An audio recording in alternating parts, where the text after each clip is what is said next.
A few years ago, I was renting a house in Northern California. The neighborhood was just outside the suburbs. It seemed like the perfect balance of having space and having nice neighbors close enough not to feel isolated. The area had no street lights, so it was very dark at night, especially if there were clouds blocking the moonlight. It didn't bother me though. It made my little house feel even more quaint on dark nights. I got home from work one day in midwinter. It was a cloudy night, so pulling up to my house, I saw only what my headlights and front porch light illuminated. When I got out of my car, I caught a whiff of cigarette smoke. That was odd, as I had never smelled that before around that house. I didn't see anyone nearby, so I ignored it and went inside. I had just got off a shift with a few hours of overtime, so I felt pretty tired. Even though it wasn't even 7 yet, I decided to take a shower and call it a night. I woke up sometime later, sure that I had heard a noise inside my house. I wasn't worried right away because my friend would sometimes stop by to use my shower after work on his way to his night classes. I even gave him a spare key so he could stop by even if I wasn't home. He would always text me to let me know beforehand though, and I hadn't heard my phone go off. I reached over to my bedside table and picked up my cell phone to see if my friend had sent me a text. The bright light from my phone's screen and number pad blinded me. These were the days before phones had a light sensor that would dim the screen in the dark. And this particular phone was so bright I could use it as a flashlight. Through squinted eyes, I could make out that it was 9-something, but I couldn't tell if I had an unread text or not. I set my phone aside and called out my friend's name. There were a couple of seconds of silence before I heard loud footfalls as someone started running through the bottom floor of my house. I leapt out of bed and ran to the closet. They were already up the stairs by the time I had opened the door and stepped inside.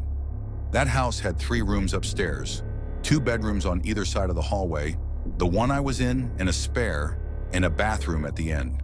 The bedroom doors were both closed, but the bathroom door was cracked open.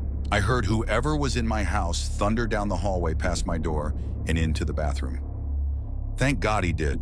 That gave me enough time to open the attic access in the ceiling of my closet and hoist myself up. I had just started to lift myself up when the person ran back out of the bathroom. My feet were barely inside of the attic when my bedroom door burst open. I heard footsteps run into my room and stop.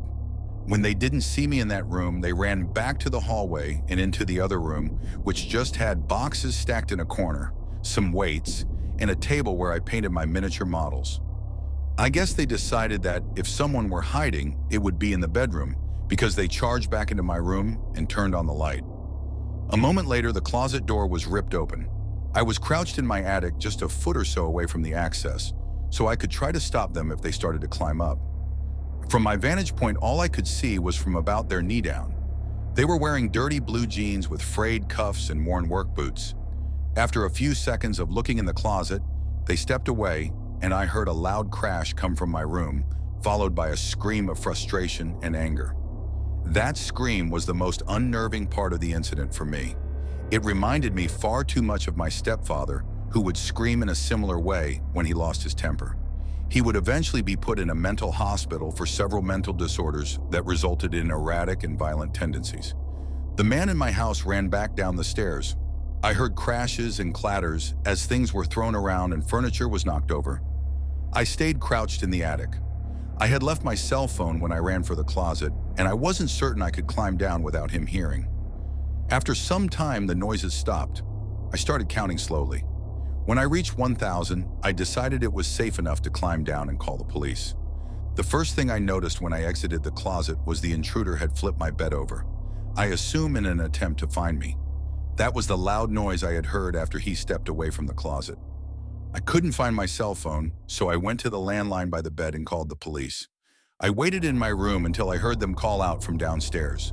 The first floor was a mess, but I had expected that. Chairs had been knocked over, the sofa had been flipped. All the books, pictures, and knickknacks I had on my shelves were strewn across the floor. The cupboards in the kitchen had been opened, and all the boxed and canned foods had been thrown to the ground. As far as I could tell, though, the only thing missing was a single knife out of the wooden block in my kitchen. The police checked the house from top to bottom. They found that the side door had been forced open by something like a crowbar. They also found a few cigarette butts along my fence line, along with some foil and an empty pen tube, which the police said people often use to smoke meth, so they think he had been watching my house for a while. I realized that he must have been out there smoking a cigarette when I got home. They collected up the evidence and told me I should stay with family or friends that night and get that door fixed as soon as possible. I opted to just not sleep. I moved a shelf over to block the broken door and spent the next couple hours cleaning things up. I would often go to the window with a flashlight and shine it along the fence line where the police found the cigarette butts and foil, but I didn't see anything. The next day I called to have the door fixed and motion lights installed at the back and sides of my house. I ran a phone cable up into the attic and added a landline. I never wanted to be stuck up there without a phone again. Nothing else happened at that house though. I lived there another 3 years without incident. One more precaution I took was practicing getting out of my bed, going to my closet and climbing into the attic as quickly and quietly as possible. I even kept at it when I moved, except now I go to a crawl space at the back of the closet instead of the attic. I try not to think about what would have happened if I had been a bit slower getting to the attic, or if he hadn't gone into the bathroom at the end of the hall first.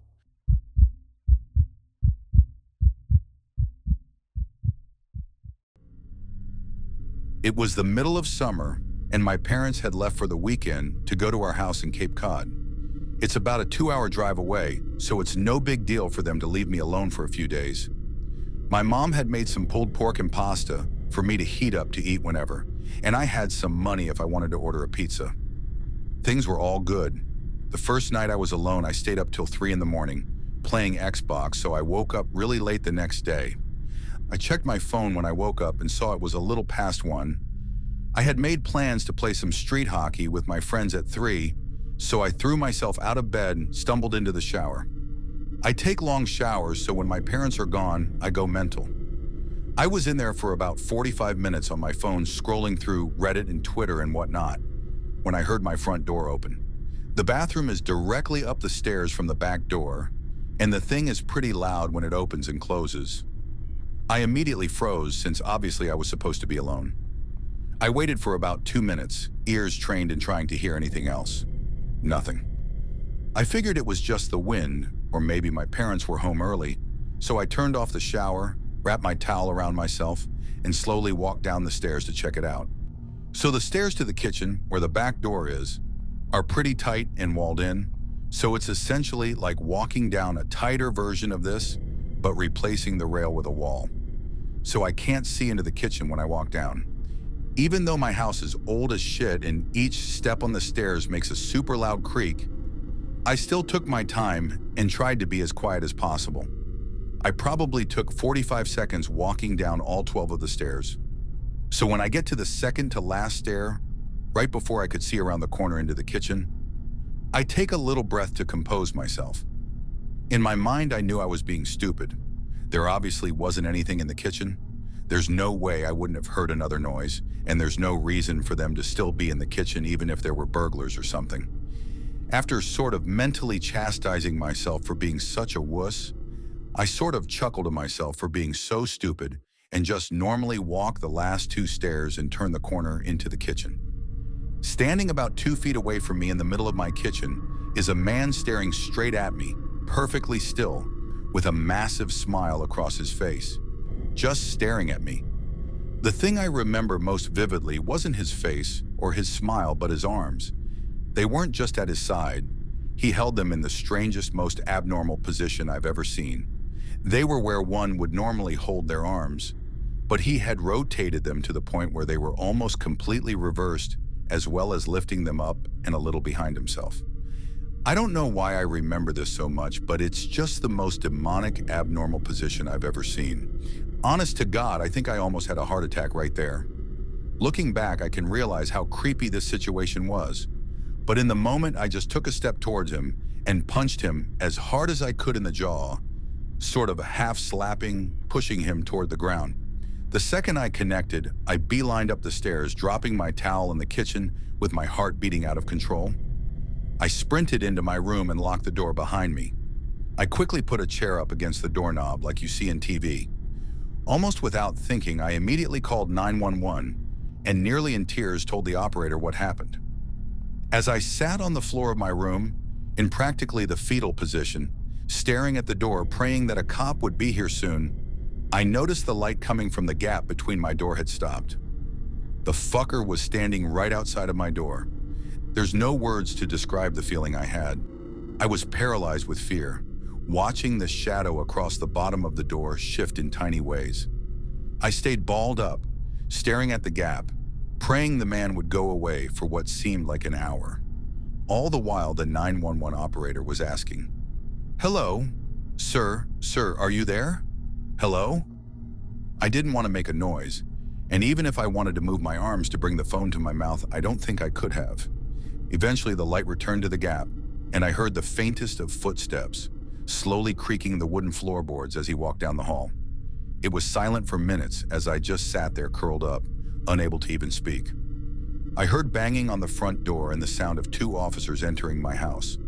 I finally felt safe, and I opened the door to the 2 of them. Standing there, I almost cried.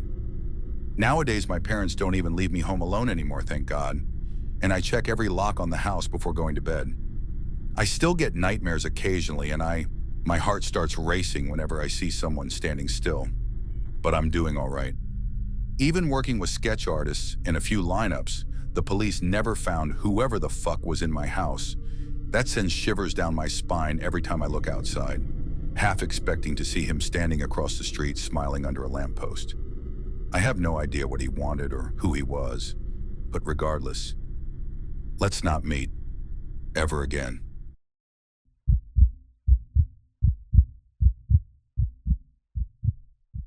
Okay, so this happened when I was around 9 years old, 25 now, and it's something I will never forget. It gives me goosebumps to this day. I live in a terraced house, 4 houses combined, and my neighbors and I each have our own little patio. There's a small road 10 meters from my yard where people do their Sunday walks and so on. Only a small fence separates my small yard and patio from that road. I live in a pretty crowded area with several of these terraced houses spread around in my neighborhood, so seeing people walking on that road is pretty normal for me. Seeing random people standing on my patio is not. When I was 9, I usually got home from school about an hour before my mom got home from work. I lived maybe 50 meters away from school, so my mom figured I was mature enough to be home alone for around an hour before she got home. This one day I got home from school, I did the usual thing, which was to make sure I locked the front door and double-check that the back door leading to the patio was also locked. I was 9, being alone was a little scary, even though it was in the middle of the day and only for 1 hour. I then rushed to my room upstairs to play as much PlayStation as possible before my mom came home and made me do homework. While playing, I heard this noise coming from outside my window. My room was located 1 floor over the patio with a view to the road I told you about before. It was kind of like the sound of a cat, but my cat had been missing for over 3 months. Hope sparked and I thought, did he finally come back? I ran downstairs to check if it was my cat, but the sight that met me gives me goosebumps just writing this. There was a guy standing on my patio, a tall guy with black hair covering half of his eyes, making him look like a male version of the Ring women or something. I could hear him making high-pitched sounds, almost like a cat meowing. A brown liquid was running down from his mouth, and I could see him spitting out my dad's stomped cigarettes. He was actually eating from the ashtray. I was frozen observing this, eventually snapped out of it and screamed so loud that the man must have heard it. He didn't react. He kept on eating from the ashtray. I ran upstairs to my room, locked the door, and called my mom, who then called the cops. I've never been more terrified in my life.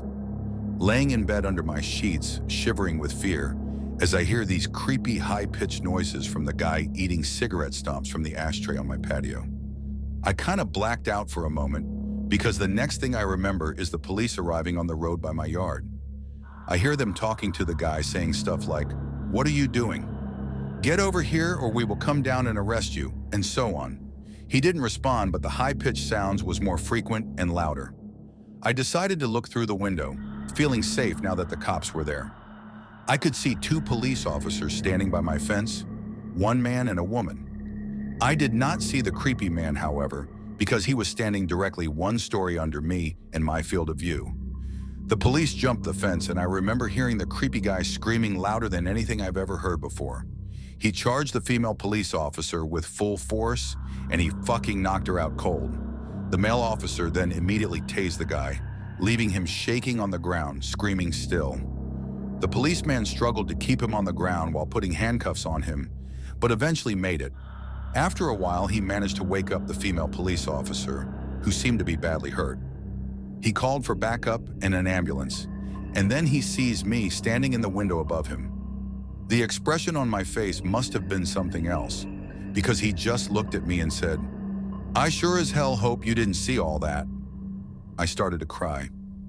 By this time, neighbors started to arrive, wondering what the hell was going on. One of my neighbors, an elderly woman, made me come down, and she took care of me until my mom came back home. The police took the creepy guy with them in the car and left. Before they left, they promised to come back and talk to us about what had happened. This is where the story takes an unexpected turn. The male police officer came back later that night and sat down with me and my mom to talk. He explained that the guy on my patio was actually diagnosed with severe autism. He had escaped a facility where mentally challenged people lived, located around 5 kilometers from where I live. He explained that the guy had actually been living in my house 5 years ago, but he had been forced to move when his mom, his only caretaker, died. The poor guy probably thought he would find his mom in my house. He missed the routines and he missed living there with his mom. The police had to move him from the house that time 5 years ago because he was extremely strong. From what I heard, he had extreme tensions in the body because of the autism, making his muscles grow stronger and stronger throughout the years. This was the reason he reacted the way he did when the police came this day. Still frightened, I told the police officer that he needed to make sure this would never happen again. He promised it wouldn't. After a few sleepless nights, my life got back to normal. The years went by and the guy didn't come back until 1 year ago. At this time, my mom and dad had moved out. I bought the house from them and I'm still living there today. I was enjoying my morning coffee on the patio when I see this random guy stopping on the road by my fence. He just stands there looking at me. I look at him and give him a nod. And then I hear the high-pitched noises. Holy shit, it's him! His hair had turned gray, but the high-pitched sounds made me realize. My heart started racing, and I instantly remembered the reason why he was back. I realized that he must have managed to escape again. Because I kept my cool a bit longer than when I was 9, I started to realize how sorry I felt for the guy. 16 years later, and he was back to look for his mom. I decided to carefully ask him if he wanted to come down to the patio. He instantly jumped the fence. I started to think he would knock me out like he did to that police officer. He didn't. He smiled. He looked at me and smiled. I offered him to sit down. He didn't respond. I offered him to come inside. He started laughing. We went inside. His face lit up. Pure joy. He was home. It reminded him of the life he had with his mom. It almost made me tear up. All of a sudden, he sat down in my couch, turned on my TV, and switched directly to the cartoons. I observed him for a while. He was just completely focused on the cartoons. I just wanted him to enjoy the moment, so I didn't say anything to him. I realized I had to call the facility to let them know. The caretakers arrived 10 minutes later. After a lot of convincing, he got back up, crying, and they went back to the facility. I called the facility 2 days later. We made a deal. His name is Tom, and I now consider Tom my friend. Every Sunday from the day he returned, Tom and his caretakers visit me to watch cartoons. They say it's the highlight of his week. It makes my heart warm. Now, for several years, my thoughts were, let's not meet. The guy on my patio eating from the ashtray. Now my thoughts are, let's meet every Sunday to watch cartoons with my friend Tom.